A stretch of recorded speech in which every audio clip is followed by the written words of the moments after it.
Donkey route ਦੀਆਂ ਖੌਫਨਾਕ ਤਸਵੀਰਾਂ ਸਾਹਮਣੇ ਆਏ ਨੇ। ਕਿਸ ਤਰੀਕੇ ਨਾਲ ਡੰਕੀ ਰੂਟ ਦੇ ਜ਼ਰੀਏ ਹੀ ਜੋ ਨੌਜਵਾਨ ਨੇ ਉਹ ਅਮਰੀਕਾ ਤੱਕ ਪਹੁੰਚਦੇ ਨੇ ਤੇ ਡਿਪੋਰਟ ਹੋ ਕੇ ਆਏ हरियाणा ਦੇ योगेश ਦੀ हड्ड बीती यानी कि उसने हड्ड बीती बताई है कि किस तरीके नाल डंकी रूट ਨੂੰ ਪਾਰ ਕਰਕੇ ਅਮਰੀਕਾ ਪਹੁੰਚਿਆ ਸੀ ਤੇ 168 ਦਿਨ ਦਾ ਖਤਰਨਾਕ ਸਫ਼ਰ ਤੈਅ ਕਰਕੇ ਉਹ ਅਮਰੀਕਾ ਪਹੁੰਚਿਆ ਸੀ। ਖਤਰਨਾਕ ਜੰਗਲੀ ਰਸਤੇ ਉਸਦੇ ਵੱਲੋਂ ਪਾਰ ਕੀਤੇ ਗਏ ਸੀ। ਇਸ ਦੇ ਨਾਲ ਹੀ ਚਿੱਕੜ ਅਤੇ ਕੀੜਿਆਂ ਨਾਲ ਭਰੇ ਜੰਗਲੀ ਰਸਤੇ ਵੀ ਉਸਨੇ ਪਾਰ ਕੀਤੇ ਸੀ। ਬੇहद ਔਖੇ ਇਹ ਰਾਹ ਹੁੰਦੇ ਨੇ। 40 ਲੋਕਾਂ ਦੇ ਨਾਲ ਕੰਟੇਨਰ 'ਚ ਤਾੜ ਕੇ ਪਾਰ ਇਹ ਸਮੁੰਦਰ ਉਹਨਾਂ ਨੂੰ ਕਰਵਾਇਆ ਗਿਆ ਸੀ ਤੇ ਛੋਟੀ ਜਿਹੀ ਬੇੜੀ 'ਚ ਭਰ ਕੇ ਨਦੀ ਵੀ ਪਾਰ ਕਰਵਾਈ ਗਈ ਸੀ। ਅਕਸਰ ਇਹੋ ਜਿਹੀ ਤਸਵੀਰਾਂ ਸਾਹਮਣੇ ਆਉਂਦੀਆਂ ਕਿਸ ਤਰੀਕੇ ਨਾਲ ਨਦੀ ਵੀ ਕਈ ਵਾਰ ਕਿਸ਼ਤੀਆਂ ਪਲਟ ਜਾਂਦੀਆਂ ਤੇ ਵੱਡੇ ਪੱਧਰ ਤੇ ਜਾਨੀ ਨੁਕਸਾਨ ਵੀ ਹੁੰਦਾ ਹੈ ਤੇ ਅੱਧ ਵਿਚਾਲੇ ਡੌਂਕਰਸ ਨੇ ਯੋਗੇਸ਼ ਤੇ ਪਿਸਤੌਲ ਵੀ ਤਾਣੀ ਸੀ।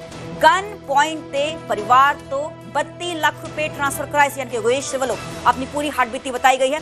मैक्सीको तो अमेरिका की सरहद पार करते समय वो फड़ लिया गया सी। अमेरिका ने 8 महीने जेल च उन्होंने रखा ते उस तो बाद उसनू डिपोर्ट जो है वो कर दिता गया सी। किस तरीके नाल हड्ड बीती योगेश दे वालों दसी गई है तो दस दे कि डिपोर्ट होकर आए हरियाणा के योगेश ने हड्ड बीती दसी है। ये पूरी वीडियो सामने आई है किस तरीके नाल जो डॉक्टर्स ने डंकी रूट के जरिए ही जो नौजवान होंदे ने उन्हां नूं इलीगल तरीके दे नाल औखे राह चों पार करवाउंदे होए अमेरिका च वाड़दे ने। हालांकि योगेश ने हड्ड बीती दसी है कि किस तरीके नाल औखे राह ये होंदे क्योंकि कई दिनां तक उन्हां नूं खाण पीण नूं कुछ भी नहीं मिलता।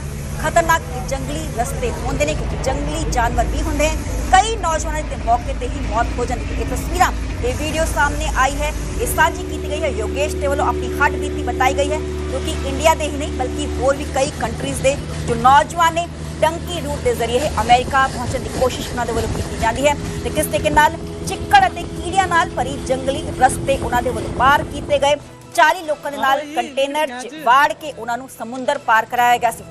समुंदर च पानी का वहाव बहुत ज़्यादा होंदा है किस तरीके नाल इन्हां नौजवानों की जान नूं जोखम च पा के डॉन्कर्स दे वालों जो कि डंकी रूट के जरिए ही वक्-वक् थावां ते होंदे होए उन्हां नूं अमेरिका की सरहद तक ले जाते हैं तो उस दौरान ही दस दे कि उन्हां दे वालों किस तरीके नाल इन्हां औखे रस्तियां नूं पार किया जाता है। साडे नाल योगेश खुद फोन लाइन ते मौजूद ने जिन्हां दे वालों ये पूरे औखे रस्ते पार किए गए सी। हालांकि अमेरिका की सरहद ते उन्हां नूं फड़ लिया गया तो उस तो बाद 8 महीने तक उन्हां नूं अमेरिका की जेल च रखा गया तो उस तो बाद डिपोर्ट कर दिता गया। योगेश आपका बहुत बहुत स्वागत है न्यूज़ 18 पंजाब पे। आप बताएंगे कि आपके साथ क्या कुछ हुआ, किस तरीके से आप डंकी रूट के जरिए ही अमेरिकी बॉर्डर तक पहुंचे पर वहां पे आपको वहां अमेरिकन पुलिस की तरफ से गिरफ्तार कर लिया गया। हाँ जी मैम जी मैं यहाँ से ब्राजील गया था। मेरे को एजेंट ने कुछ सेटिंग कर गया कुछ करके मेरे को ब्राजील पहुंचा दिया। तो ब्राजील मेरे को 10 दिन कस्टडी में रखा पुलिस ने। तो उसके बाद उन्होंने वहां से हमको वो बोलीविया के लिए रवाना कर दिया जी। हाँ जी हम बोलीविया पहुंचे लगभग 40 घंटे की बस चली। तो बोलीविया के बाद ऐसे ही बसों में सफर करते हुए हम पेरू पहुंचे। पेरू से एक्वाडोर, एक्वाडोर से कोलंबिया, कोलंबिया के बाद में फिर आ जाता है आगे पनामा जो जंगल है जिसका आपने सुना ही होगा कि जी क्या है। तो हमने 3 दिन में लगभग पनामा जंगल क्रॉस किया पैदल चलकर। उसी में सोते थे उसी में खाते थे और कोई साथ नहीं होता। मैम बस अकेले चलते रहते हैं। कोई ना कोई एजेंट का बंदा होता साथ ना कुछ होता। हाँ जी योगेश तुसी जे पंजाबी च गलबात कर पाओ पंजाबी बोल लेंदे तुसी? नहीं मैम मैं अच्छा चलो ठीक है। तो योगेश हमें आप ये बताइए कि जंगलों में किन दिक्कतों का आपकी तरफ से सामना करना पड़ा? क्या आपको खाने पीने के लिए वहाँ पे सब कुछ मुहैया करवाया जाता था डॉन्कर्स की तरफ से? हाँ जी देखो खाने पीने की बिल्कुल प्रॉब्लम है मैम। खाना पीना कुछ नहीं मिलता। अच्छा क्या खाते थे आप फिर? थोड़े बहुत मैम बिस्किट ले गए थे जब गए थे कैंप में। जब वहाँ से निकले हम कोलंबिया से थोड़े बहुत बिस्किट वगैरह कोल्ड ड्रिंक वगैरह ले गए थे। बस थोड़ा बहुत वही खाया गया। वो भी नहीं उठता चलता ही नहीं उठ के क्योंकि बैग में वजन इतना हो जाता है वो घेरना ही पड़ता है। तो थोड़ा बहुत बस वो पानी भी जैसे नदियां आती हैं रास्ते में मैम तो पानी भी वहीं से भरते हैं थोड़ा थोड़ा वो पी लेते हैं। नहीं जब आपको किश्ती में लेके जा रहे थे क्योंकि जो समुंदर होता है वो भी काफी गहरा होता है तब क्या कुछ दिमाग में चल रहा था? क्योंकि कई बार इंसिडेंट हमने देखा है सामने आए हैं कि किश्तियां ही पलट जाती हैं, हादसे होते हैं, कई जाने चली जाती हैं। हाँ जी मैम देखो थोड़ा बहुत डर तो मैम लगता ही है देखो हर चीज से बंदे को। और वो तो होता भी ऐसे है कि रात को कम से कम 1-2 बजे रात के लेके जाते हैं किश्ती में, कोई लाइफ जैकेट नहीं, कोई कुछ नहीं, और स्पीड में चलते हो किश्ती, कोई आराम से नहीं चलती। तो अगर मैम बंदे को चारों ओर पानी दिखेगा तो मौत तो दिखेगी एक बार तो। वैसे हमने एजेंट को बोला था भाई ऐसा कुछ मत करियो, लेकिन सुनता कौन है। कितने पैसे लिए थे एजेंट ने आपसे? मैम लगभग मेरे हाँ जी, 55 आपकी आवाज ब्रेक हो गई। 45। अच्छा, 40 से 45 लाख लिए थे। हाँ जी। अच्छा, तो सीधा आपका जो वीजा है पहले ब्राजील का लगवाया था उन्होंने, उसके बाद आपने डंकी रूट पे गए? नहीं नहीं मैम, मेरे को कोई वीजा नहीं लगवा के दिया एजेंट ने। अच्छा अच्छा, तो ब्राजील कैसे पहुंचे आप? मेरे को यहीं से एजेंट ने बोला कि ऐसे ऐसे जा, वहीं जा, उसी काउंटर पे जा और निकल। अच्छा, कोई वीजा नहीं था पर मेरे पास ऐसी सेटिंग थी पूरी? आप आज भी मेरा पुराना पासपोर्ट चेक कर लो। अच्छा। मेरे पास कोई वीजा नहीं था, एक सिर्फ यहाँ से इंडिया से निकलने की एक मोहर लगी हुई है मेरे पासपोर्ट पे बस। तो आपके साथ यहाँ से कोई गया था या आप अकेले गए थे? नहीं नहीं मैम, हम गए थे, हम 10 जने थे मैम। अच्छा, वो 10 जने कौन से स्टेट के थे? वो सारे थे मैम, यूपी के, पंजाब के और हरियाणा के भी थे, दिल्ली साइड के भी थे। हाँ जी। जब आप अमेरिकन बॉर्डर पे पकड़े गए तो वो साथ भी आपके साथ ही सारे जने पकड़े गए थे? नहीं नहीं मैम, वो रास्ते में अलग अलग एजेंट थे सबके, वो सब अलग अलग हो गए थे।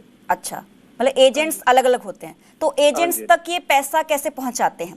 थोड़ा थोड़ा करके? हाँ जी, जो देखो मैम पता क्या, पैसा ये जितना वो मांगते रहते हैं आगे डोंकर, तो इतना पैसा दे दो, ये इतना पहुंचाते रहते हैं। अगर टाइम पे नहीं पहुंचाए फिर ये मारते भी या खाना भी नहीं देते। नहीं, आपकी तरफ से अपना जो पूरा साझा किया गया है कि आप बीती कि किस तरीके से डोंकर्स की तरफ से आपके ऊपर भी जो पिस्तौल थी वो तान दी गई थी? नहीं मैम, पिस्तौल तो नहीं, लेकिन वो चाकू वगैरह दिखाते थे अगर पैसे नहीं देते थे। हाँ जी। कितने डोंकर्स थे? मैम डोंकर तो बदलते रहते हैं, किसी स्टेट में कोई मिल जाता है, किसी स्टेट में कोई, एक परमानेंट नहीं रहता भाई। नहीं, तो आप किसी कंट्री की हद कैसे पार करते हैं? जंगल के जरिए या फिर जो समुद्र या नदियां होती हैं उनके जरिए? हाँ जी, कुछ में नदियां होती थी मैम, कुछ में बॉर्डर होते थे, जो पुलिस वालों के साथ उनकी बात होती है, वहाँ पैसे दे के निकालते हैं। कुछ में आर्मी के कैंप के पीछे से निकालते, देखो वहाँ भी डर लगता है। जब हम पेरू में एंटर हुए तो उन्होंने आर्मी वालों के कैंप के पीछे से निकाला, तो लगता था कि कभी देख ना ले, गोली ना चला दे। नहीं, डोंकर्स की तरफ से आपको कुछ कहा भी जाता था अगर पुलिस पकड़ लेगी तो आगे क्या कुछ कहना है? नहीं नहीं मैम, कुछ नहीं। वो छोड़ के चले जाते थे, पुलिस अपने आप छोड़ देती थी, हमारी चेकिंग करती थी। जो उनको पैसे या डॉलर वगैरह मिलते थे हमसे, वो लेके पुलिस हमको छोड़ देती। और कहीं पे रात रुकना होता तो कहाँ पे रुकते थे? वो डोंकर ही रखते थे। डोंकर अपने पास रखते थे? हाँ जी। और जैसे जैसे उनको पेमेंट मिलती है वो आगे आगे आपको और आगे पहुंचाते रहते हैं, ऐसे? हाँ जी, वो आगे चलाते जाते। जंगल में किन दिक्कतों का आपकी तरफ से सामना करना पड़ा? मैम देखो, दिक्कत तो सारी है, चलने की भी दिक्कत है, क्योंकि वहाँ कोई समतल जमीन तो है नहीं। वहाँ तो पहाड़ है छोटे छोटे, वो चढ़ गए उतर गए, चढ़ गए उतर गए, ऐसे नदियाँ आती हैं बड़ी बड़ी, नदियों में दिक्कत है। कई जगह तो बहुत जगह तो ऐसा मैम कीचड़ ही कीचड़ है, वहाँ चढ़ना भी बहुत मुश्किल है, लेकिन चढ़ना पड़ता है। क्योंकि नहीं चढ़े तो जिंदगी नहीं है, खत्म है फिर। योगेश, कई बार ऐसी तस्वीरें भी इस रूट से सामने आई हैं, कई बार जो शरीर है ह्यूमन बींग्स के, उनके कंकाल पड़े होते हैं। आपने क्या ऐसा दृश्य देखा है वहाँ पर? हाँ जी मैम, बिल्कुल होते हैं। क्या देखा? और मैम देखो, कंकाल तो वहाँ होते ही हैं। और मेरे साथ एक लड़का गया था दिल्ली से, तो चलो मैं उसका नाम नहीं लेना चाहूंगा क्योंकि उनके एजेंट के साथ जो बैठकर बात होगी थी, मैं ये नहीं बोलना। तो वो जंगल में एंटर हुआ, और वो जो जंगल में पहाड़ी होती है ना, उसको पैनिक अटैक आया, उस पहाड़ी से नीचे गिर गया। अच्छा, ठीक है, तो वहीं मर गया। हमारे बल्कि कुरुक्षेत्र का ही था वो भी लड़का, मेरे साथ दिल्ली से आया था, मेरे ही एजेंट का था। तो चलो मेरे से पहले एजेंट ने उनके घर वालों के साथ बात जो करनी थी कर ली, पैसे दे के, मेरे को वो पता नहीं। तो है जी। नहीं योगेश, जब कोई बीमार हो जाता है या किसी को कोई दिक्कत आती है हेल्थ वाइज, क्या डोंकर उस शख्स को वहीं पर छोड़कर आगे निकल जाते हैं या दूसरे नौजवानों को कहते हैं कि आप चलो जल्दी चलो, उसको वहीं पे छोड़ दिया जाता है? हाँ जी मैम, देखो जैसे आपके कोई पैर में दिक्कत आ गई या कुछ भी प्रॉब्लम आ गई ना, तो वो छोड़ के चले जाते हैं, उनको कोई मतलब नहीं है। देखो अच्छा, हाँ जी। और पनामा में तो डोंकर होते ही नहीं। सिर्फ पनामा में क्या है मेन तो अपने अगर ग्रुप ठीक है तो मैम वो बंदे को लेके चले जाएंगे, अगर कोई प्रॉब्लम होगी। बस ये है। अच्छा, नहीं जाते। तो आप जब अमेरिका मैक्सिको के बॉर्डर पर पहुंचे तो मैक्सिको में आपको कितनी सख्ती दिखाई दी? क्योंकि मैक्सिको बॉर्डर जो पार करना है वो भी काफी टफ है। जी जी जी बिल्कुल। क्या दिक्कतें वहां पे आई? देखो, पहले तो हमें उनकी एयरपोर्ट पे जो भी बात थी वो बॉर्डर तक लेके गए फ्लाइट में। हाँ जी, तो फ्लाइट में जब हम एयरपोर्ट पे उतरे मैक्सिको तिजुआना बॉर्डर पे, नहीं आपको किस तरीके से प्रिपेयर किया गया था कि जो वॉल है पूरी, जो बॉर्डर है उसको क्रॉस करना है, मैक्सिको से अमेरिका में दाखिल होना है? हाँ जी हाँ जी हाँ जी, उन्होंने कुछ नहीं, हम उनके बंदे थे मैम हमारे साथ, वो जैसे जैसे ले जाते गए, हम जाते गए। हाँ जी डोंकर थे हमारे साथ। नहीं, उन्होंने आपको प्रिपेयर नहीं किया कि अगर बॉर्डर पे, अमेरिकन बॉर्डर पे कोई गिरफ्तार करता है तो क्या कहना है? नहीं, वो कुछ नहीं बताते हैं। अच्छा, कुछ भी नहीं बताते, बस आपको कहते हैं कि हमें फॉलो करो। हाँ जी, वो बॉर्डर क्रॉस करवा के ये बोल देते हैं कि इस साइड चलते जाओ बस। अच्छा।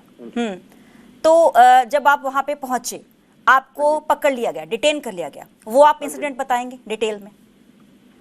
मैम वहाँ पे आर्मी होती है, लगा लो बॉर्डर पेट्रोलियम, तो हाईटेक कैमरास भी लगे होते हैं, मूवमेंट रात को भी कैप्चर हो जाती है। बिल्कुल सब कुछ होता है वहाँ। तो बॉर्डर पेट्रोलियम होती है, तो वो वहाँ पे थे। जब हम, जैसे हमको उसने डोंकर ने बोला कि इस साइड चलते जाओ, हम उस साइड चलते गए और बॉर्डर पेट्रोलियम वालों ने हमको रोका और पूछा भाई तुम यहाँ क्या कर रहे हो? अच्छा। तो हमारे पास तो कोई जवाब नहीं था मैम। तो उन्होंने हमको गाड़ियों में बिठाया और वो हमको लेके गए कैलिफोर्निया, व्हाइट कैंप है एक। उसमें क्या है मैम, उसमें एसी पूरा चल होता है, जैसे अपने फॉइल पेपर नहीं होता ऐसा वो देते हैं कि इसको ऊपर ओढ़ लो। अच्छा। और एक ही कपड़ा रहने देते हैं और टी शर्ट। वो कैंप्स बहुत ज्यादा ठंडे होते हैं, है ना? हाँ जी बिल्कुल वहाँ एसी ही चलते हैं। हाँ जी, तो 10 दिन वहाँ पे रखा, वहाँ भी दिक्कत ही आई है देखो। तो मतलब एक तरीके से टॉर्चर किया गया। हाँ जी, एक तरीके से टॉर्चर ही है मैम, बिल्कुल वो। तो आपको कोई ऐसा मौका दिया गया कि अपना वकील कर लिया जाए, बॉन्ड साइन कर लिया जाए? अक्सर हम देखते हैं कि इतने लाख में अगर बॉन्ड साइन हो जाता है तो उसको बाहर भेज दिया जाता है जेल से।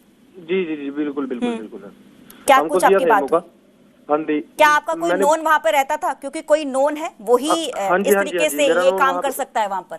हाँ जी रहता था, मेरा अंकल रहता था नोन। अच्छा, कौन रहते थे आपके? मेरा अंकल है मैम। अच्छा, आपके अंकल हैं, ठीक है। तो उनको कैसे अप्रोच किया? आपको फोन करने की परमिशन दी उन्होंने? हाँ जी फोन मिलता है, लेकिन अपने बाहर से पैसे पाने पड़ते हैं। अच्छा, पैसे शुरू में 3 मिनट कॉल फ्री मिलती है। अच्छा। तो उस 3 मिनट में कॉल किया था मैंने उनको, उन्होंने फिर आगे डाल दिए थे। अच्छा। नहीं तो वकील करने की कोशिश की गई आपकी तरफ से? हाँ जी मैम, किया था मैंने, वकील किया था। और क्या कुछ तय हुआ? क्योंकि वहां पर पेशी होती है और बकायदा जो जज होते हैं उनकी तरफ से कहा जाता है कि इतने लाख का जो बॉन्ड है ये साइन करना पड़ेगा। ये कोई ऐसी बात हुई? देखो इस टाइम तो मैम कुछ सरकार की भी वहाँ पे हो रही है दिक्कत, तो उसकी वजह से जज भी कुछ नहीं, ना बॉन्ड फाइन कर रहे ना कुछ। जब से ट्रम्प गवर्नमेंट आई है ना? हाँ जी, तब जब से ट्रम्प आया है वो निकालने की कर रहे हैं सबको। देखो तो आपको वकील करने ही नहीं दिया गया वहाँ पर, है ना? नहीं, मैंने वकील किया मैम, ना मेरे उन्होंने बॉन्ड भी रिजेक्ट कर दिया। अच्छा। अगर मैंने केस लगाने की कोशिश की पर रिजेक्ट कर दिया, यानी कि किसी भी शख्स के केस को वो कंसिडर नहीं कर रहे जब से ट्रम्प गवर्नमेंट आई है। इससे पहले तो बॉन्ड साइन होते थे, है ना? हाँ जी, पहले सब कुछ होता था मैम, लेकिन अब नहीं हो रहा। जी, तो 8 महीने आपको वहाँ पर जेल में रहना पड़ा, है ना? हाँ जी। तो उसके बाद डिपोर्ट किया गया। डिपोर्ट कैसे किया गया? क्या बेड़ियां लगाई थी आपको भी? हाँ जी मैम, तो बेड़ियां लगा के गए थे, लेके गए हमको। उसके बाद एयरपोर्ट लेकर गए, तो 2 दिन वहाँ भी रखा, वहाँ भी एक कैंप की तरह ही बना हुआ। तो जब फ्लाइट आई तो उन्होंने फ्लाइट में बिठा दिया, लेकिन हमारी बेड़ियां खोल दी थी, कुछ की बेड़ियां खोलते नहीं मैम। जी। हाँ जी। चलिए, बहुत बहुत शुक्रिया योगेश जिन्होंने रिपोर्ट किया गया। आप हड बीती उन्होंने दसी कि किना कठिनाइयां ਦਾ ਸਾਹਮਣਾ ਉਹਨਾਂ ਦੇ ਵੱਲੋਂ ਕਰਨਾ ਪਿਆ ਹੈ, ਕਿਉਂਕਿ ਡਾਕਟਰਸ ਦੇ ਵੱਲੋਂ ਕਈ ਦਿਨਾਂ ਤੱਕ ਖਾਣਾ ਨਹੀਂ ਦਿੱਤਾ ਜਾਂਦਾ ਸੀ। ਕਿਸ਼ਤੀ 'ਚ ਜੋ ਡੂੰਘੇ ਸਮੁੰਦਰ ਨੇ ਉਹ ਪਾਰ ਕਰਵਾਏ ਜਾਂਦੇ ਸੀ। ਕਿਸ ਤਰੀਕੇ ਨਾਲ ਮੈਕਸੀਕਨ ਬਾਰਡਰ ਤੇ ਪੁਲਿਸ ਨੇ ਗ੍ਰਿਫਤਾਰ ਕੀਤਾ। 8 ਮਹੀਨੇ ਤੱਕ ਉਹਨਾਂ ਨੂੰ ਜੇਲ੍ਹ 'ਚ ਰਹਿਣਾ ਪਿਆ। ਉਹਨਾਂ ਨੂੰ ਵਕੀਲ ਜ਼ਰੂਰ ਕਰਨ ਦਿੱਤਾ ਗਿਆ ਸੀ, ਪਰ ਉਹਨਾਂ ਦੇ ਕੇਸ ਨੂੰ ਰਿਜੈਕਟ ਕਰ ਦਿੱਤਾ ਗਿਆ ਤੇ ਆਖਿਰ 8 ਮਹੀਨੇ ਜੇਲ੍ਹ 'ਚ ਰਹਿਣ ਤੋਂ ਬਾਅਦ, ਅਮਰੀਕਾ ਦੀ ਜੇਲ੍ਹ ਦਾ ਮੈਂ ਜ਼ਿਕਰ ਕਰ ਰਹੀ ਹਾਂ, ਤੇ ਉਸ ਤੋਂ ਬਾਅਦ ਉਹਨਾਂ ਨੂੰ ਵਾਪਸ ਭੇਜ ਦਿੱਤਾ ਗਿਆ। ਤੇ ਕਿੰਨਾ ਕਠਿਨਾਈਆਂ ਨੂੰ ਪਾਰ ਕਰਕੇ ਜੋ ਨੌਜਵਾਨ ਨੇ ਅਮਰੀਕਾ ਜਾਣ ਦੇ ਚਾਹਵਾਨ, ਉਹ ਇਹਨਾਂ ਕਠਿਨਾਈਆਂ ਨੂੰ ਪਾਰ ਕਰਕੇ ਅਮਰੀਕਾ ਪਹੁੰਚਦੇ ਨੇ। ਕਈ ਤੇ ਵਿੱਚ ਹੀ ਵਾਪਸ ਆ ਜਾਂਦੇ ਨੇ, ਪਰ ਕਈ ਜੋ ਨੌਜਵਾਨ ਵਿੱਚ ਰਸਤੇ 'ਚ ਹੀ ਆਪਣੀ ਜਾਨ ਨੂੰ ਗਵਾ